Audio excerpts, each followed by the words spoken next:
जून 1987, लाहौर। सुबह का वक्त था। हल्की ठंडी हवा चल रही थी। सड़कों पर ज्यादा भीड़ नहीं थी। कुछ दुकानदार अपने शटर खोल रहे थे। मस्जिदों से फज्र की नमाज खत्म होने की आवाजें अभी भी गूंज रही थीं। एक आदमी धीरे धीरे मस्जिद की सीढ़ियों से नीचे उतरा। उसकी उम्र लगभग 50 साल थी। चेहरे पर हल्की दाढ़ी थी। आंखों में आत्मविश्वास और चाल में रौब साफ दिखाई देता था। उसने इधर उधर नजर दौड़ाई और फिर अपने घर की तरफ बढ़ने लगा। लेकिन उसे नहीं पता था कि आज उसकी जिंदगी का आखिरी दिन था। वो आदमी अभी कुछ ही कदम चला था कि पीछे से एक जीप आकर रुकी। जीप में बैठे दो आदमी तेजी से नीचे उतरे। दोनों ने पाकिस्तानी रेंजर्स की वर्दी पहन रखी थी। उनके हाथों में फाइलें थीं। चेहरे बिल्कुल शांत थे। उनमें से एक आदमी ने आवाज लगाई, सर, 1 मिनट। वो आदमी रुका।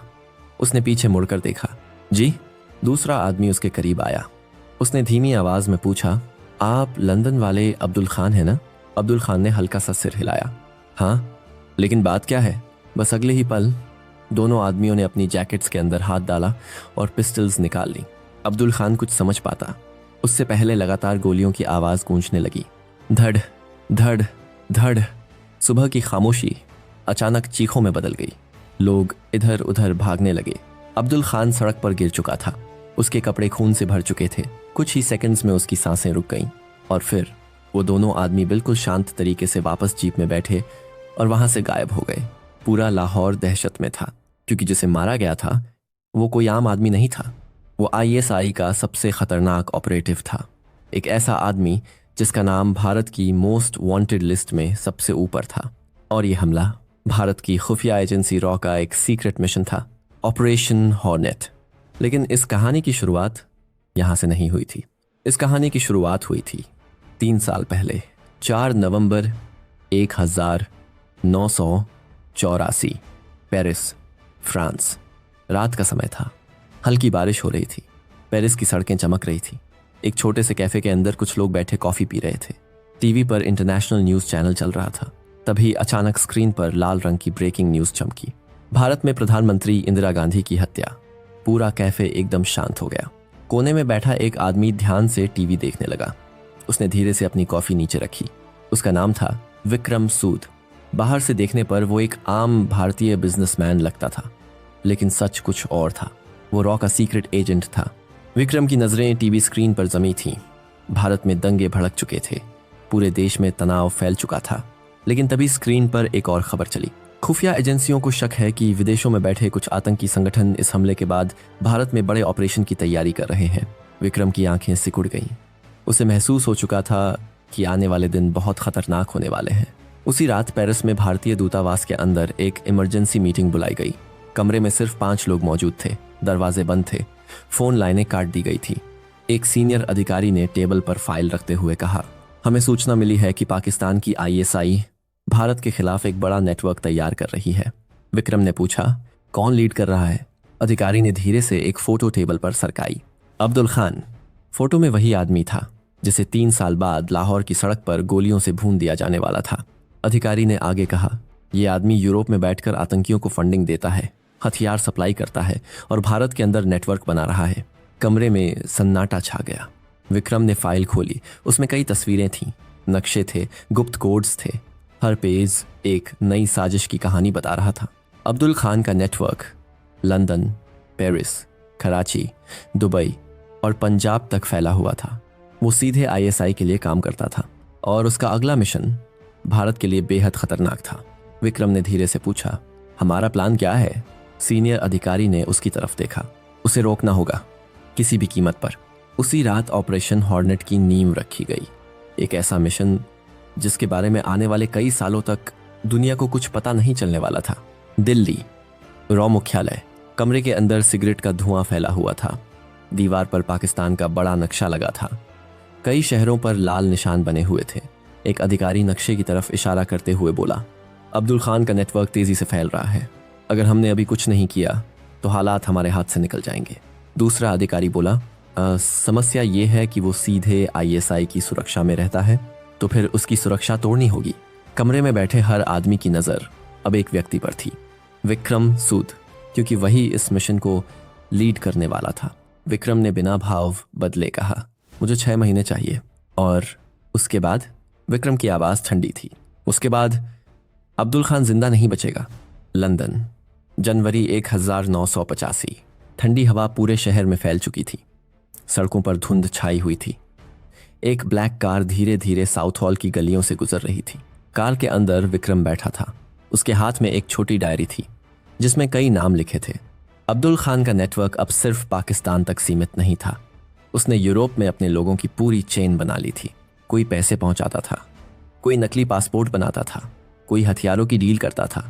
और इस पूरे नेटवर्क तक पहुंचने के लिए रॉ को उसके सबसे भरोसेमंद आदमी तक पहुंचना था। उस आदमी का नाम था रशीद मिर्जा। रशीद बाहर से देखने में एक बिजनेसमैन लगता था, लेकिन असल में वो आईएसआई का कुरियर था। वो हर महीने यूरोप से पाकिस्तान तक सीक्रेट दस्तावेज और पैसे पहुंचाता था। विक्रम कई दिनों से उसका पीछा कर रहा था। एक रात रशीद अपने ऑफिस से बाहर निकला। उसने टैक्सी रोकी और सीधे एक पुराने वेयरहाउस की तरफ चला गया। विक्रम की कार कुछ दूरी पर उसका पीछा कर रही थी। वेयरहाउस के अंदर हल्की रोशनी थी। रशीद वहां पहुंचा और उसने एक सूटकेस दूसरे आदमी को पकड़ा दिया। विक्रम ने दूरबीन से देखा। सूटकेस के अंदर डॉलर के बंडल भरे थे। लेकिन तभी विक्रम की नजर उस दूसरे आदमी पर पड़ी। उसका चेहरा देखते ही विक्रम चौंक गया। वो आदमी पाकिस्तान दूतावास का कर्मचारी था। मतलब आईएसआई अपने नेटवर्क के लिए डिप्लोमेटिक चैनल्स का इस्तेमाल कर रही थी। अब मामला पहले से ज्यादा खतरनाक हो चुका था। अगले दिन लंदन के एक होटल में सीक्रेट मीटिंग हुई। विक्रम ने अपनी टीम से कहा, हमें रशीद को तोड़ना होगा। एक एजेंट बोला, वो बहुत वफादार है। विक्रम हल्का सा मुस्कुराया। हर आदमी की कोई ना कोई कमजोरी होती है। कुछ दिनों बाद रशीद की पूरी जिंदगी रॉ की निगरानी में थी। उसकी पत्नी, उसका बैंक अकाउंट, उसके फोन कॉल्स, सब कुछ। और तभी रॉ को उसकी सबसे बड़ी कमजोरी पता चली, जुआ। रशीद पर लाखों डॉलर का कर्ज था। वो धीरे धीरे टूट रहा था। एक रात वो अकेला बार में बैठा शराब पी रहा था। तभी एक आदमी उसके पास आया। अगर मैं कहूं कि तुम्हारा कर्ज खत्म हो सकता है? रशीद ने उसकी तरफ देखा। कौन हो तुम? एक दोस्त। यहीं से खेल शुरू हुआ। कुछ हफ्तों बाद रशीद रॉ के लिए काम कर रहा था। अब पहली बार भारत को अब्दुल खान के नेटवर्क की असली जानकारी मिलने लगी। पंजाब में हथियार भेजे जा रहे थे, ट्रेनिंग कैंप्स बनाए जा रहे थे, यूरोप से फंडिंग आ रही थी, और इन सब का मास्टरमाइंड सिर्फ एक आदमी था, अब्दुल खान। दिल्ली में मीटिंग हुई। रॉ अधिकारियों ने साफ कहा, अब सिर्फ निगरानी काफ़ी नहीं है। कमरे में भारी खामोशी थी, क्योंकि सब समझ चुके थे अगला कदम क्या होने वाला है।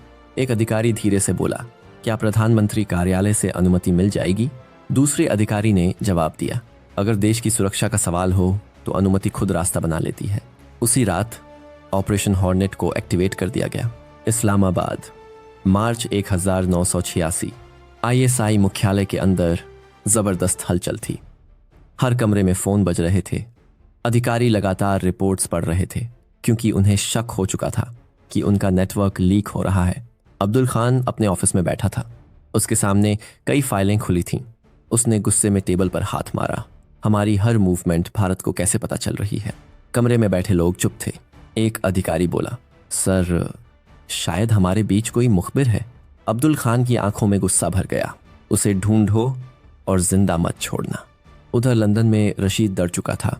उसे महसूस हो रहा था कि आईएसआई को शक होने लगा है। उसने विक्रम से कहा, अगर उन्हें पता चल गया तो वो मुझे मार देंगे। विक्रम ने शांत आवाज में कहा, तुम्हें कुछ नहीं होगा। लेकिन विक्रम जानता था कि अब वक्त बहुत कम बचा है। अब्दुल खान ने अपनी सुरक्षा बढ़ा दी थी। वो हर जगह बॉडीगार्ड्स के साथ चलता था। उसके रूट रोज बदलते थे। उसे खत्म करना अब आसान नहीं था। दिल्ली में एक और मीटिंग हुई। इस बार फैसला बेहद खतरनाक था। हमें पाकिस्तान के अंदर ऑपरेशन करना होगा। कमरे में बैठे कुछ अधिकारी चौंक गए। अगर एजेंट पकड़े गए तो भारत उनसे कोई संबंध नहीं मानेगा। ये सुनकर कमरे में फिर सन्नाटा छा गया, क्योंकि इसका मतलब था मिशन पूरी तरह अनऑफिशियल होने वाला था। विक्रम ने 2 लोगों के नाम सुझाए, अर्जुन मेहरा और कबीर अंसारी। दोनों एक्सपर्ट फील्ड एजेंट थे। उनकी पहचान मिटा दी गई। नए पासपोर्ट बनाए गए, नई पहचान दी गई। अब वो भारतीय एजेंट नहीं थे। अब वो सिर्फ 2 अनजान लोग थे। कराची, सितंबर 1986। एक मालवाहक जहाज बंदरगाह पर रुका। सैकड़ों मजदूर सामान उतार रहे थे। उसी भीड़ के बीच अर्जुन और कबीर भी मौजूद थे। दोनों पाकिस्तान में दाखिल हो चुके थे। उनका मिशन सिर्फ एक था, अब्दुल खान तक पहुंचना। कई महीनों तक दोनों ने अलग अलग शहरों में नेटवर्क तैयार किया, नकली पहचान बनाई, लोकल संपर्क बनाए। धीरे धीरे वो अब्दुल खान की मूवमेंट समझने लगे। वो हर शुक्रवार सुबह नमाज पढ़ने जाता था। सुरक्षा कम होती थी और वापस घर जाते वक्त कुछ मिनट ऐसे होते थे जब वो बिल्कुल अकेला होता था। यही उसकी सबसे बड़ी गलती थी। दिल्ली में अंतिम संदेश भेजा गया, टारगेट वल्नरेबल है। जवाब आया, ऑपरेशन अप्रूव्ड। जून 1987, लाहौर। ऑपरेशन से ठीक एक रात पहले अर्जुन और कबीर एक छोटे से कमरे में बैठे थे। टेबल पर नक्शा फैला हुआ था। दीवार घड़ी की टिक टिक कमरे में गूंज रही थी। कबीर ने धीरे से पूछा, अगर हम वापस ना लौटे तो? अर्जुन कुछ सेकंड शांत रहा, फिर बोला, कम से कम इतिहास ये जरूर याद रखेगा कि हमने कोशिश की थी। दोनों जानते थे कि पाकिस्तान के अंदर ये मिशन लगभग सुसाइड मिशन था। अगर वो पकड़े जाते तो शायद कभी वापस भारत नहीं लौट पाते, लेकिन मिशन अब रोका नहीं जा सकता था। सुबह 4 बजे दोनों तैयार हो चुके थे। उन्होंने पाकिस्तानी रेंजर्स की यूनिफॉर्म पहनी, नकली आईडी कार्ड जेब में रखे और फिर वो जीप लेकर निकल पड़े। लाहौर की सड़कें लगभग खाली थीं। आसमान हल्का नीला होने लगा था। मस्जिद के बाहर पहुंचकर दोनों ने जीप रोक दी। अब्दुल खान अंदर नमाज पढ़ रहा था। हर सेकंड भारी लग रहा था। कबीर ने अपनी घड़ी देखी, 4 मिनट। अर्जुन ने बिना कुछ कहे अपनी पिस्टल चेक की। कुछ देर बाद मस्जिद का दरवाज़ा खुला। अब्दुल खान बाहर निकला। उसके साथ कोई बॉडीगार्ड नहीं था। वो बिल्कुल सामान्य तरीके से सड़क पर चलने लगा। जीप धीरे धीरे उसके पीछे बढ़ी। फिर दोनों नीचे उतरे। Sir, 1 minute. अब्दुल खान रुका। बाकी सब कुछ सेकंड्स में ख़त्म हो गया। गोलियों की आवाज़ पूरे इलाके में गूंज उठी। अब्दुल खान ज़मीन पर गिर चुका था। अर्जुन ने तेज़ी से उसकी नब्ज़ चेक की। Target down. दोनों तुरंत जीप में बैठे और वहाँ से निकल गए। लेकिन अब असली मुश्किल शुरू होने वाली थी। पूरा लाहौर लॉकडाउन में जा चुका था। हर सड़क पर चेक पोस्ट लगा दी गई। हर गाड़ी की तलाशी हो रही थी। आईएसआई को समझ आ चुका था कि हमला प्रोफेशनल एजेंट्स ने किया है। अर्जुन और कबीर शहर से बाहर निकलने की कोशिश कर रहे थे। तभी आगे पुलिस बैरिकेड दिखाई दिया। कबीर ने धीरे से कहा, अब। अर्जुन ने गहरी सांस ली। अब किस्मत। जीप चेकपोस्ट के पास पहुंची। एक अधिकारी उनके पास आया। आईडी दिखाइए। अर्जुन ने नकली कार्ड आगे बढ़ा दिया। अधिकारी कुछ सेकंड उसे देखता रहा, फिर उसने सलाम किया। जाइए। जीप आगे बढ़ गई। दोनों ने राहत की सांस ली, लेकिन खतरा अभी खत्म नहीं हुआ था। लाहौर से बाहर निकलने के बाद दोनों सीधे एक पुराने फार्म हाउस पहुंचे। वहां पहले से रॉ का लोकल संपर्क मौजूद था। उसने दरवाज़ा खोलते ही कहा, पूरा पाकिस्तान आपको ढूंढ रहा है। अर्जुन ने पूछा, बॉर्डर तक पहुंचने का रास्ता? उस आदमी ने नक्शा टेबल पर रखा। मुख्य रास्ते बंद है, लेकिन एक पुराना रूट है। कबीर ने नक्शा देखा। वो रास्ता बेहद खतरनाक था। बीच में कई सैन्य चौकियां थीं, लेकिन दूसरा कोई विकल्प नहीं था।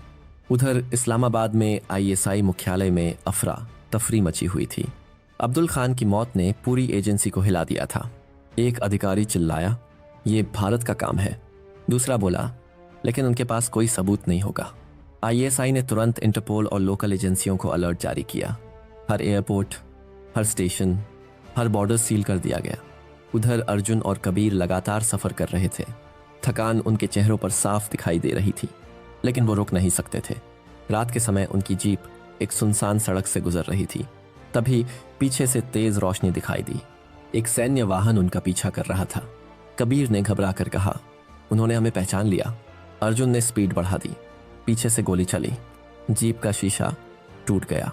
अब पीछा तेज हो चुका था। सड़क पर धूल उड़ रही थी। इंजन की आवाज़ रात की खामोशी को चीर रही थी। अर्जुन ने अचानक जीप मोड़ी और उसे खेतों की तरफ ले गया। पीछे वाले वाहन को रास्ता समझ नहीं आया। कुछ देर बाद उनकी गाड़ी अंधेरे में गायब हो चुकी थी। दोनों एक सूखे खेत के बीच रुके। कबीर की बांह से खून निकल रहा था। अर्जुन ने जल्दी से पट्टी बांधी। बस थोड़ा और। सुबह होने से पहले उन्हें बॉर्डर तक पहुंचना था। उधर दिल्ली में रॉ मुख्यालय में सिर्फ एक संदेश का इंतजार हो रहा था।